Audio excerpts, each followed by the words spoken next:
felizes por estar aqui? Amém. Amém, querido? Amém. Agora abra a sua Bíblia comigo no Salmo de número 123. Enquanto você procura, eu queria agradecer às irmãs que oraram por mim na quinta-feira. Às quintas-feiras nós temos um grupo de oração aqui à tarde. E eu dei uma saída do gabinete, foi um dia bem puxado. Cheguei para as irmãs, contei alguns testemunhos da África e elas ficaram maravilhadas, mas eu fiz um pedido de oração. Vocês lembram? Eu disse, eu tenho um problema para resolver hoje que não posso resolver. É aquele problema que só Deus pode fazer. E sabe o que aconteceu, irmãos? Naquela mesma noite, Deus fez a provisão. E Ele resolveu o nosso problema. E eu louvo a Deus todos. Louvo a Deus todos. Muito obrigado por vossas orações. O Senhor, Ele é fiel. Nós estamos numa série de mensagens que trata das emoções. Já fizemos algumas, ou já tratamos de algumas emoções, todas elas à luz dos Salmos. E hoje nós vamos tratar do desprezo. E ainda vamos tratar de mais duas emoções no mês de fevereiro. No início do mês de março, a primeira mensagem será avulsa e provavelmente vai tratar das nossas finanças. E no segundo domingo de março nós começamos uma série de 3 meses, quando vamos tratar do livro de Gálatas, com o tema Jesus, o único caminho. Então que você possa estar aqui conosco, aprendendo a palavra do Senhor e louvando a Deus por tudo o que Ele tem feito. Eu sempre fui bom, não excelente, mas eu sempre fui bom nos esportes. Por isso eu nunca fiquei de fora do time da minha sala, do time da minha escola, e uma vez na vida, pelo menos, eu defendi o nosso estado no campeonato nordestino. Mas eu já não posso dizer o mesmo sobre a música. Eu nunca fui tão bom com a música. Fiz aula de teclado aos 7 anos, mas não passei de asa branca. Aos 9 eu fiz aula de bateria. E o meu professor era um grosso. Ele me deu 2 gritos que eu quis jogar as batutas na cabeça dele. Nunca mais voltei para a aula também. E lá para os 12, o meu primo Emildo Júnior resolveu me ensinar sax. E aí ele passou pelo menos um mês tentando me ensinar alguma coisa de sax. Só que eu parei também, porque os amigos da rua eram terríveis. Toda vez que eu descia, eles me perguntavam: Renan, tem algum elefante aí na tua casa? E naquele dia eu disse: eu nunca mais vou aprender instrumento algum. Meu negócio é com bola, não deve ser com música. Mas, como Deus é misericordioso, Ele me deu uma oportunidade no grupo de louvor. Sabia disso? Eu já cantei no grupo de louvor. Literalmente durou alguns minutos. Por quê? Meu pai era oficial da Igreja Batista da Torre, sempre chegava mais cedo, especialmente quando dirigia o culto, e eu estava com ele. Então, enquanto ele se preparava na sala ao fundo, eu ficava observando o ensaio do louvor. E aí, adolescente, aquela coisa por ali por perto e tal, querendo participar de alguma forma, e não sei por que a líder do louvor um dia disse: não, você quer cantar comigo uma música? Eu falei: claro que eu quero. Eu subi. E para minha tristeza, quando eu comecei, ela disse: não, pode parar, meu irmão, vamos fazer o seguinte, no outro domingo. E aí eu desci diante do púlpito, voltar, a cadeira não dava nem para chorar direito, a cadeira era um banco de madeira terrível, mas eu desci, sentei naquele banco de madeira e fiquei me sentindo um 0 à esquerda. Os meus amigos tocando e tirando onda, aquela coisa de adolescente, eu ali, remoendo e morrendo no meu próprio desprezo. Eu me senti de fato desprezado, me senti preterido, mas pode ficar tranquilo, está resolvido. Hoje eu sou pastor dessa igreja e até posso cantar. Não sei se vocês gostam, mas ao final eu sempre tento cantar, pelo menos após a segunda, alguma coisa desse tipo. Mas graças a Deus, Deus me curou deste complexo, Mas o fato é que, vez por outra, nós somos desprezados. Talvez você tenha sido na infância, quando não foi escolhido para participar do time da escola. Talvez você tenha sido na família, quando percebeu um cuidado maior com o seu irmão. Talvez você tenha sido na adolescência, quando não foi correspondido por aquela pessoa que tanto gostou. E essas experiências de desprezo elas não ficam apenas na infância, elas invadem a vida adulta e quando fazem, elas machucam bastante.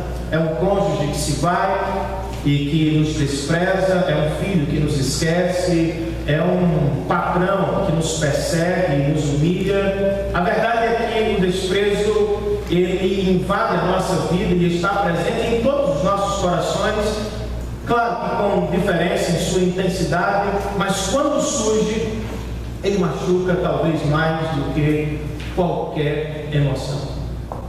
E aí, o que é que nós fazemos? Como é que nós lidamos com o desprezo dos outros, mas com o desprezo que temos às vezes por nós mesmos? Pois às vezes nós fazemos isso. Nos achamos feios, temos vergonha de nós mesmos. Como é que nós lidamos com isso à luz da palavra de Deus? Queria ler com você o curto salmo de número 123. Não é o 23, é o 123. E este curto salmo tem uma mensagem poderosa para todos os que se acham desprezados ou que foram no passado, mas carregam a emoção no seu coração ainda hoje. Não sei porquê, mas toda vez que eu subo, a luz começa a falhar. É assim o louvor também? Vocês notam isso? Não? Mais ou menos, né? Então tá bom. Oremos por isso, queridos. A Energisa veio aqui hoje à tarde. Ela passou uma boa parte da tarde aqui checando tudo e nós vamos conversar ao longo da semana para ver o que precisamos fazer. Oremos por isso, não é um problema nosso. Está tudo resolvido aqui do lado de dentro. Mas nós precisamos de mais energia. Então oremos para que também tenhamos esse problema solucionado. Vamos lá? Salmo 123, na nova versão internacional, o texto diz assim: a ti levanto os meus olhos, a ti que ocupas o teu trono nos céus. Assim como os olhos dos servos estão atentos à mão de seu Senhor, e como os olhos das servas estão atentos à mão de sua senhora, também os nossos olhos estão atentos ao Senhor, ao nosso Deus, esperando que Ele tenha misericórdia de nós. Misericórdia, Senhor, tem misericórdia de nós. Já estamos cansados de tanto desprezo. Estamos cansados de tanta zombaria dos orgulhosos e do desprezo dos arrogantes. Senhor, nós estamos na Tua presença, neste prédio que foi construído para o louvor do Teu nome. E nós queremos Te render graças por esta rica oportunidade. Muito obrigado pelos louvores que cantamos ao Senhor, pelos irmãos que nos conduziram na adoração. Muito obrigado a Deus pelos testemunhos que ouvimos. Muito obrigado pelas crianças que estão agora ouvindo a palavra em sua própria linguagem. E muito obrigado porque temos a oportunidade de abrir a Tua palavra e de ouvir o Teu conselho eterno. Há tantas vidas diante de mim que se sentem desprezadas. Há pessoas que não estão desprezadas hoje, mas foram no passado e o desprezo produziu em sua vida problemas. E hoje eu queria, com a Tua graça e misericórdia, ajudar os meus irmãos. Na verdade, eu também quero ser ajudado pelo Senhor. Então, tem misericórdia de nós. Fala no nosso coração, resolve os nossos problemas e cura, ó Deus, os nossos problemas interiores, à luz da Tua palavra. E nós te daremos toda a honra, toda a glória para todos sempre. É no nome de Jesus que nós oramos. Amém. E amém. Queridos, nós estamos dentro de uma parte do Saltério, ou livro dos Salmos, que é conhecida como Cânticos dos Degraus, ou Cânticos de Peregrinação. São 15 cânticos que foram organizados com um propósito definido: ajudar os peregrinos que deixavam as cidades de Israel e caminhavam ao menos uma vez por ano para Jerusalém, a fim de adorar o Senhor. Então, todo ano, homens, mulheres e crianças, enquanto caminhavam à cidade santa, cantavam estes cânticos para pedir proteção durante a viagem e para pedir preparação para a adoração. Se você fizer uma leitura cuidadosa, você vai perceber que há uma lógica na maneira como foram agrupados ou organizados. Por exemplo, o Salmo de número 121 é um clamor feito pelo salmista aos que estão no caminho de Jerusalém, para que eles olhem para os montes de Israel e peçam ao Deus que fez os céus e a terra por proteção durante o caminho. O Salmo número 122 é uma convocação. Os peregrinos parecem estar dentro do templo do Senhor em Jerusalém, olhando para os objetos da adoração, e o salmista pede que eles olhem para o físico e imaginem o espiritual. Quando chegamos no Salmo 123, percebemos a crescente. No Salmo 121, ele olha para os montes e pensa no Deus que fez os céus e a terra. Quando olha para o templo, no Salmo 122, ele lembra do Deus que habita nos céus e glória. Mas quando chega no Salmo 123, ele não quer. O salmista não quer ser lembrado do Deus poderoso a partir da criação.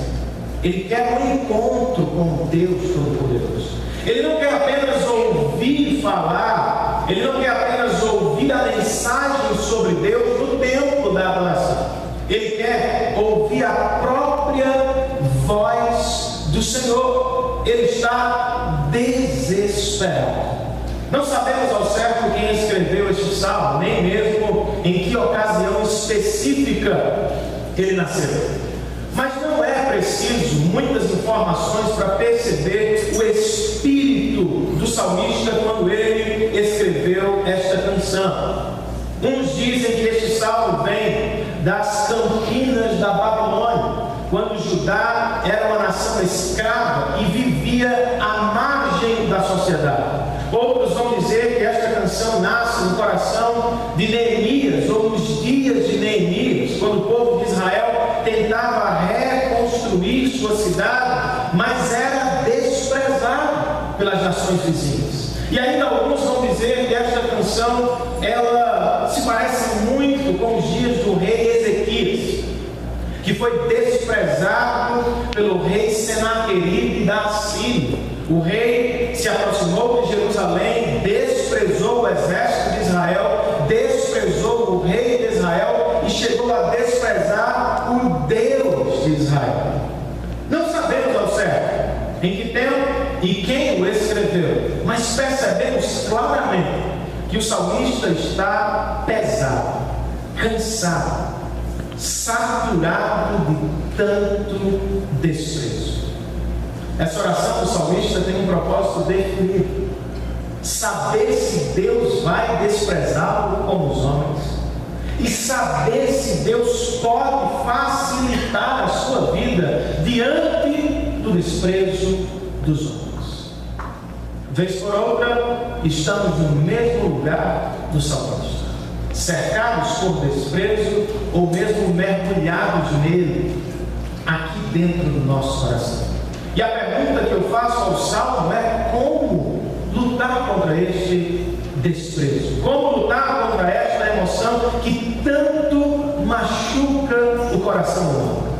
E aí o salmo é curto, eu coloquei apenas aqui duas respostas no seu boletim informativo. Na segunda página nós sempre temos um pequeno esboço da nossa mensagem.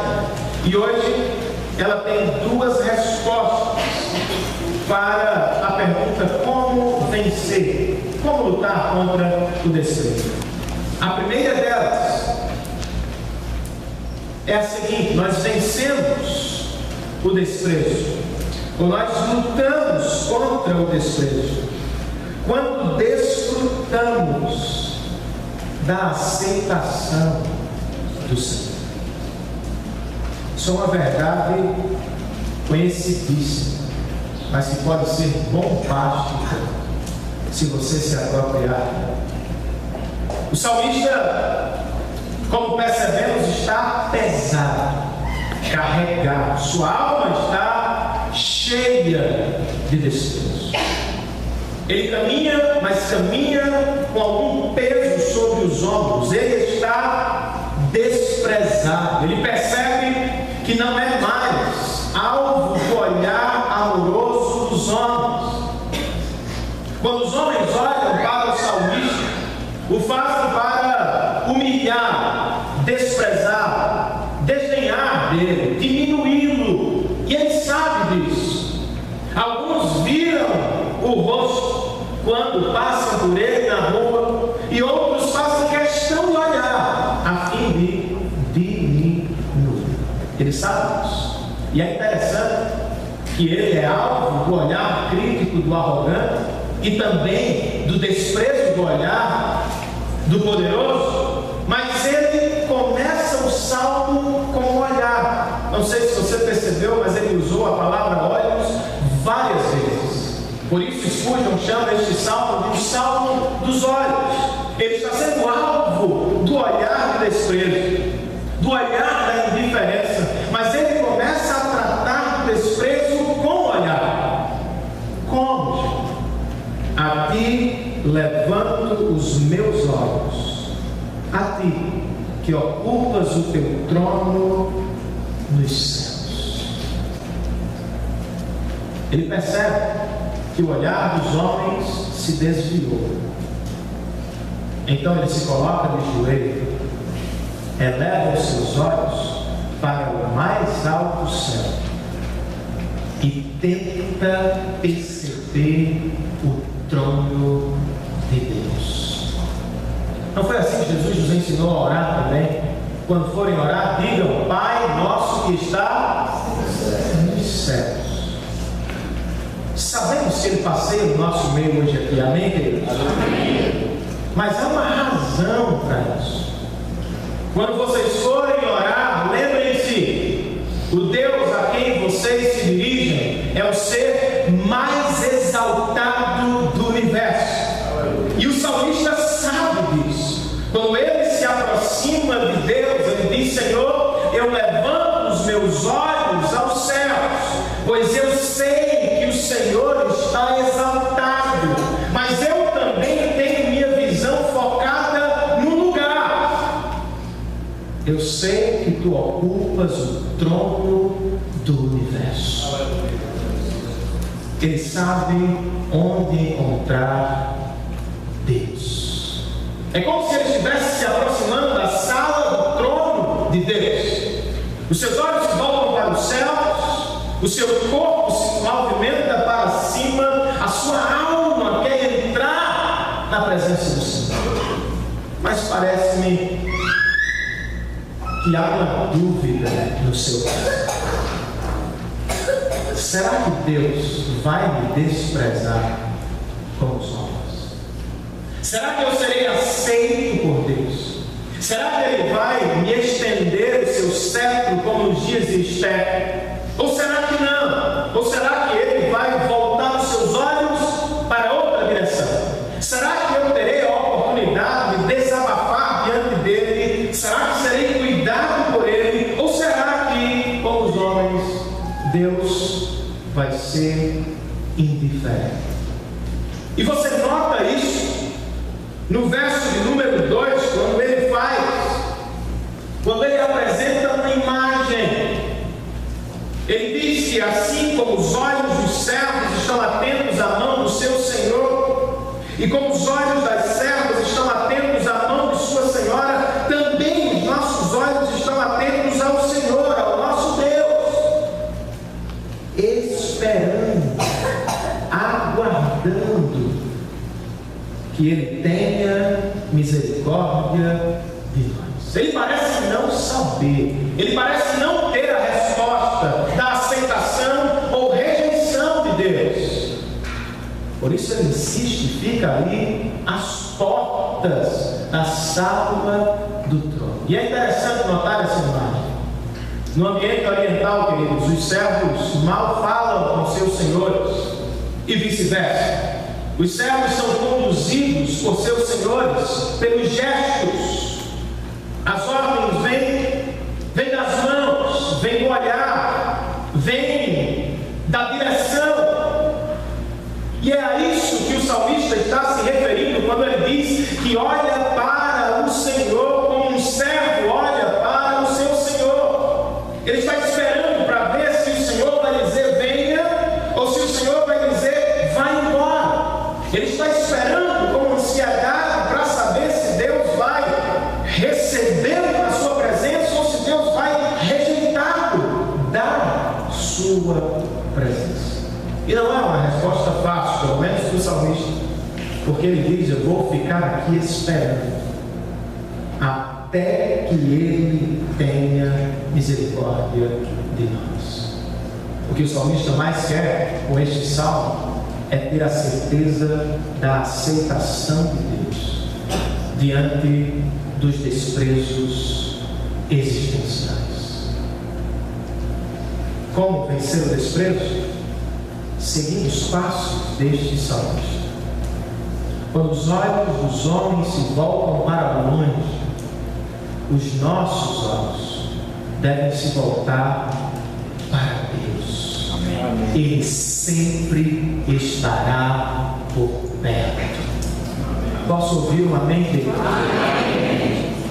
Quando os amigos se vão, quando o telefone não atende, ou quando a outra pessoa não atende o telefone, quando a casa está vazia, quando as pessoas se movimentam para longe de nós, saibamos disso.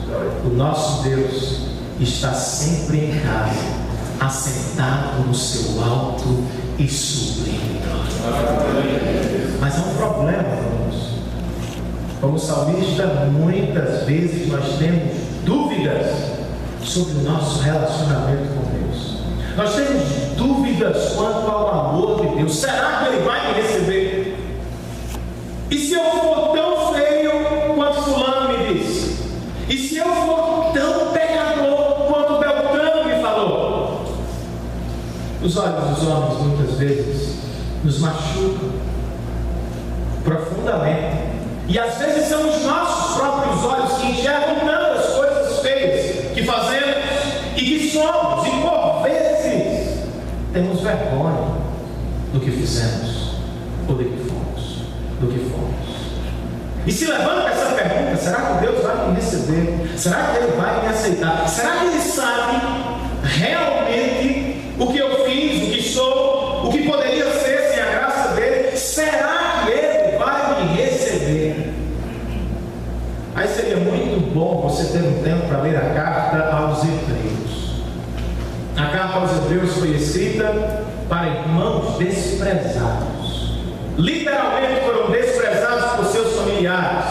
Literalmente foram desprezados por seus patrões.